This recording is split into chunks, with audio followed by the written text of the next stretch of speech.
Hi hello നമസ്കാരം ആര്യാണ്. ഞങ്ങളെല്ലാവരും എങ്ങോട്ടാണ് പോകുന്നതെന്ന് ചോദിച്ചാൽ ഞങ്ങളുടെ കൊങ്ങാണ്ടൂർ അമ്പലത്തിൽ ഇന്ന് ഉത്സവമാട്ടോ. അത് കാണാൻ വേണ്ടിയിട്ട് പോകുന്ന പോക്കാണ്. ചെന്നപ്പോൾ കുറച്ച് താമസിച്ചെങ്കിലും നമ്മളും ചാടിക്കയറി താലപ്പൊലിയിലേക്ക് നിന്നേ.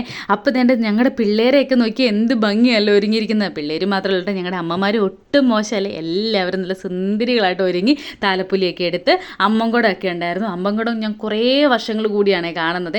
അപ്പം നല്ല രസമുണ്ടായിരുന്നു കേട്ടോ. ചെണ്ടമേളവും ഇതുമൊക്കെ ഒരു ഉത്സവം വൈബ് അങ്ങ് തുടങ്ങി, തുടങ്ങി. ഇതേണ്ട വെടിക്കെട്ടുണ്ടായിരുന്നു. ഇതെല്ലാം കഴിഞ്ഞ് ദീപാരാധനയും കഴിഞ്ഞ് കുറച്ച് നേരം പ്രാർത്ഥനയൊക്കെ കഴിഞ്ഞ് ഞാനും അമ്മയും ചക്കയും കൂടെ മാറി നിന്ന് കുറച്ച് സൊറപറച്ചിലൊക്കെ കഴിഞ്ഞപ്പോൾ ഇത് നിങ്ങൾ പുറകിൽ നിൽക്കുന്ന ആളെ കാണുന്നുണ്ടോ, ഞങ്ങൾ കൊണ്ടുവിട്ട വഴവാണ്. പിന്നെ തിരിച്ചു പോകാൻ നേരമ്പോൾ വാരിക്കൂട്ടി എടുക്കുമായിരുന്നു കേട്ടോ. അപ്പോൾ ഇനി ഞങ്ങളിരുന്ന് തിരുവാതിരയൊക്കെ കണ്ട് കുറേ നേരം ഉണ്ടായിരുന്നു കേട്ടോ. തിരുവാതിര നല്ല പരിപാടിയായിരുന്നു. തിരുവാതിര കഴിഞ്ഞപ്പോഴേ വിശപ്പ് കാരണം വെജിക്കടയിലോട്ട് ഓടിച്ചെന്ന് ബജി എല്ലാം വാങ്ങിച്ചു കേട്ടോ. എൻ്റെ പൊന്നെ, രുചിയുണ്ടോ എന്ന് ചോദിച്ചാൽ രുചിയുണ്ട്, പക്ഷേ എരിവ് കാരണം ഒരു രക്ഷയില്ലായിരുന്നു. ചക്കിയുടെ ചെവിക്കകത്തു നിന്നൊക്കെ പുക വരുമായിരുന്നു എന്ന ചക്കി പറഞ്ഞത് കേട്ടോ. അപ്പം ഞങ്ങളെല്ലാം വാങ്ങിച്ചത് എല്ലാവരും കൂടി കഴിച്ചിട്ട് ഈ എരിവൊന്ന് ടാലി ചെയ്യാൻ വേണ്ടി നല്ല തണുത്ത ഐസ്ക്രീം അങ്ങ് കഴിച്ചു കേട്ടോ. അപ്പം നല്ല സുഖം ഉണ്ടായിരുന്നു കേട്ടോ. ഈ എരിഞ്ഞിരിക്കുമ്പോൾ വയറിലേക്ക് ഒരു തണുപ്പ് വരുമ്പോൾ നല്ല സുഖമാണ്. അപ്പോൾ ഉത്സവമൊക്കെ കഴിഞ്ഞു, ഫുഡടിയും കഴിഞ്ഞു. ഇനിയിപ്പോൾ എന്നെ നേരെ വീട്ടിൽ പോകണം, കടന്നുറങ്ങണം. വേറൊന്നുമല്ല, നാളെ ഡ്യൂട്ടി ഉണ്ടേ.